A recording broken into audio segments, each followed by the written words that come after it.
everyone. Welcome back to the Project DermYouth Podcast. So today we're having a episode of Meet the Next Generation of Changemakers, where we spotlight young people using innovation, leadership, and creativity to make a real difference in their community and beyond.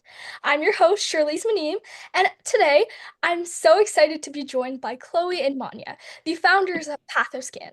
Thank you so much for joining me. I appreciate so much for taking some time to be here. I really appreciate it. Thank you so much. Of Let's course, get glad to be. started. Okay, so first of all, what is PathoScan? I find the name so interesting and I'm looking it up and it's like, wow, this is so phenomenal. Can you talk a little bit about it? Okay, I'll go for this one. So PathoScan is an AI-powered platform that uses a neural network to be able to detect colorectal cancer in patients. And to do so, it analyzes stool samples and tissue samples.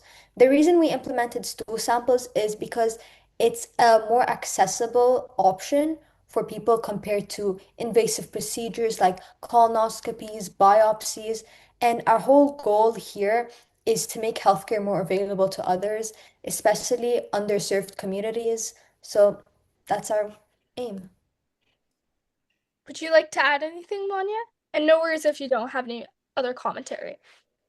So the name comes from the word pathology and scan, and a pathologist is somebody that basically takes these samples and they diagnose the illness, in this case, colon cancer, and scan, because our website scans for cancer. Very cool. No, that's so amazing that you guys are making healthcare more accessible, especially because in a world where I feel like privilege buys you into healthcare, and right now, like a lot of low-income people have there's such a wide inequality and wealth gap, and they have such less resources, especially in healthcare. So, what inspired you both to actually start PathoScan? Should I take it? Yeah. Chloe already mentioned this, but we come from areas, Chloe and Noah are from Lebanon, I'm from India, both of which are countries that are less developed compared to other nations, and this causes a huge gap in terms of wages. There's a lot of poor people and there's a lot of rich people, and the thing is, not a lot of people can afford for testing, which means people delay it and um they choose not to test because they can't afford it. But the issue with that is that you're only able to have symptoms of colon cancer in the very late stages, and that's really deadly. Colon cancer has a 90% for fatality rate when it's caught late. So that's what we're trying to solve here. Specifically, Noah's grandfather had colon cancer, and that's his second type of cancer. And the time between the doctor even speculating the fact that he might have cancer and waiting for the diagnosis was one of the most excruciating times Noah's ever experienced. So we wanted to help reduce that. That makes sense. And sorry. I'm sure many people can relate here because almost everyone has had either a personal experience or with a family member or friend related to cancer. So we found it very relevant as well. Yeah, that makes sense. My grandmother died to cancer, so I appreciate the work that you guys do so much because I think, especially now, right? I've had so many family friends, unfortunately, who have like had they knew about their cancer at very late stages, which meant that it has a crazy fatality, right? Like one of my family friends died living like having like she had like three kids and their youngest son was like four. You know, and that's just so unfortunate to see as a reality right now, right? So many families have been like, oh, like that's so sad, you know? And I think the work that you guys are doing is so important, especially for the future, right? Because we can't be diagnosing something that's already so prevalent in so many like people. I feel like now I've like the rates of cancer have been increasing. Correct me if I'm wrong, right? More people have been having it, and it's very disappointing and it's really sad. And having something like this is really crucial for the future. So I know that you talked a little bit about um, so why did you choose colorectal cancer in specific? Well, when we decided we wanted to do some type of research to help the cancer community, we looked online, read through articles, and found that colorectal cancer is the most treatable and preventable when caught early. And on top of that, in more recent generations, there have been higher rates of this cancer because people are consuming less fiber, which I actually found interesting of how diet can have such an effect. So I found it to be really relevant. Can Yeah, I add to that? Colorectal cancer is also the fourth most prevalent cancer worldwide, and survival rates depend heavily on early detection.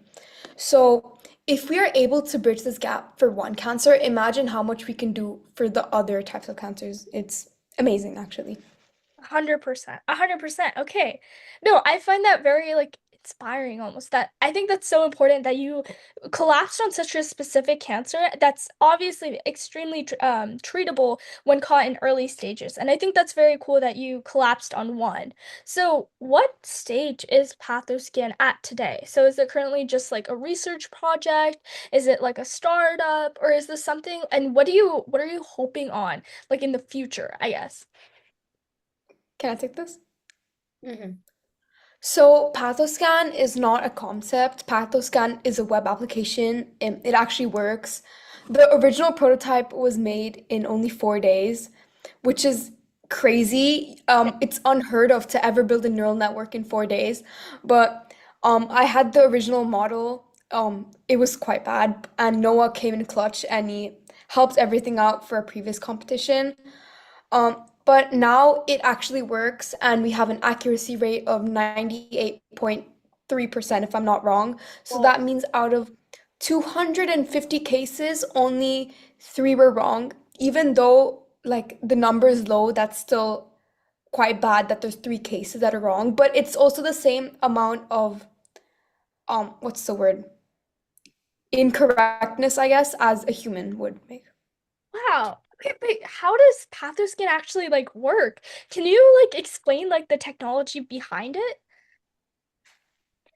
Okay, so what we've done is using public databases such as the NCT 100K, just has a lot of tissue images of colons, and also we have other samples for stool tests. And we implemented that into this AI algorithm to train it, and it will identify patterns that are similar between cancerous tissue and non-cancerous tissue and be able to classify them. And then obviously, because there's only so many images you can use, we did this other technique with data augmentation, which is basically where you take, let's say, that one sample image, and you can change its lighting, flip it, reverse it, so you can reuse that data, and it'll also teach the AI model to recognize different types of fonts. And we kept doing this until we achieved, as Manya said, the 98.3% accuracy. Wow, that's Um, really cool. To add to that, we used something called a convolutional neural network, which is different from a regular one because it uses something called kernels, which in an image it has pixels and it takes groups of pixels one by one to analyze these patterns, which means it's way more precise than a regular neural network. Wait, this is so phenomenal, especially hearing about how you talk about this. It's so it's so deep in technology and we don't really expect teens to do this. Like that's so props off to you. I think that's so cool that you guys are doing this. Thank you. Okay, Thank you. so I know that you've presented PathoScan at competitions, right? So what competitions in specific, and then what has the experience looked like? Like what feedback do you get and what progress have you made with that feedback? Or Chloe. Okay, so for our first competition, Manya originally said we did this in 4 days. Well, that's because our very first competition, which we started PathoScan off of, we were told 4 days in advance. And Manya, just like me and our other co-founder Noah, she just told us about, she's like, please help me out here. She had this, as she said, another model, but it didn't really work that well. So we had to redo it all. Props to Noah. He really came in clutch here. But yeah, so we did it. But then the day of the competition, we didn't have that much preparation on presenting because we were so focused on making our bulletin board, the neural network itself. And because of that, our main feedback was condense our speech, learn how to explain it better. And that's something we worked on. And we might have not gotten anything out of that competition, but just looking back and seeing how much we could do in such a short time inspired us to go further, which is why we applied to this different competition called the ISTE plus ASCD challenge. And for that one, we were actually successful and were invited this summer to go to the ISTE Live 26 educational conference, which is one of the biggest conferences in the US, where we presented our project in front of hundreds of people. It was such an amazing experience. We learned about how AI has been affecting education. There were a lot of teachers there as well. So we may have not been the target audience, but seeing how people are like for us we're focused on healthcare, but seeing how it can be used in different domains as well. There are other student projects such as AI in recycling and AI in bias. So that was really great. And our most recent competition is the UAE Top Young Innovators, which we are currently a semi-finalist for. It's in the public voting stage, so still going onwards, where we also had to explain our PathoScan project, and we could potentially get funding for a patent, if so. Wow, congratulations, guys. That's so incredible. To add to that, we actually Googled the percentage of people going to the final stage of the ISTE plus ASCD challenge, and we thought it would be like what, 15-20%. It was 0.2%. My And that's just wild to think about because I I never thought we would be the 0.2% of people from going to losing the Global Innovation Challenge, which was a local competition, to winning an international competition and an all expenses paid um what's the word, conference to go and present in front of 10,000 people, which Chloe did. Chloe presented in front of 10,000 people on stage. guys, that's so absolutely phenomenal. I feel like we deserve a clap. This is so cool. Congrats, Thank you. guys. Okay, so obviously you guys are a big deal internationally too. So, what advice would you give to other high schoolers who have an idea but they're not ready to pursue it? Can I say? Mhm. Find something that you're passionate about. You may not think it'll work out, but I promise if you love something enough, it will always work out. I love science. I love biology. I love Chloe. She's the best. Love Noah too. I brought everybody together and I never would have thought something like this could ever happen. But now I rely on these two so much. We are achieving so much. I'm so proud of us. I'm so proud of myself. And I don't think I would have achieved stuff like this if it wasn't for our perseverance to continue. We could have just stopped after the Global Innovation Challenge. Okay, we lost. We had no hope. But I told them, I messaged them on the group chat, guys, this project is a big deal to me. I know it can be a big deal to the world. And just follow your dreams. That's so inspirational, Chloe. Do you want to add anything?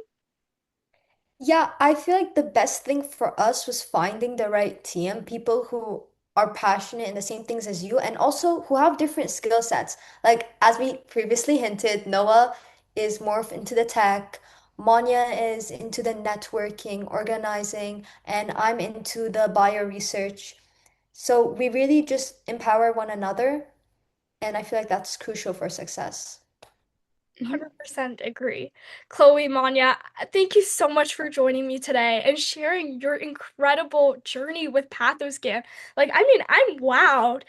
It's so inspiring seeing you guys like using your passion for science and innovation to tackle such a real world healthcare challenge that I don't think any teenager would even like think that they can solve. Yet you guys are taking those steps to actually combat it while still in high school. I mean, props off to you guys.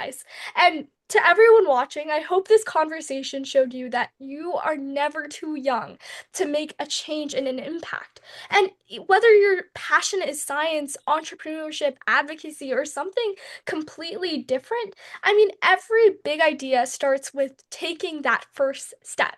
So if you enjoyed this interview, be sure to like this video and subscribe to Project DermYouth YouTube channel. And stay tuned for more conversations with the next generation of changemakers. Thank you so So much for watching, and I'll see you in the next episode.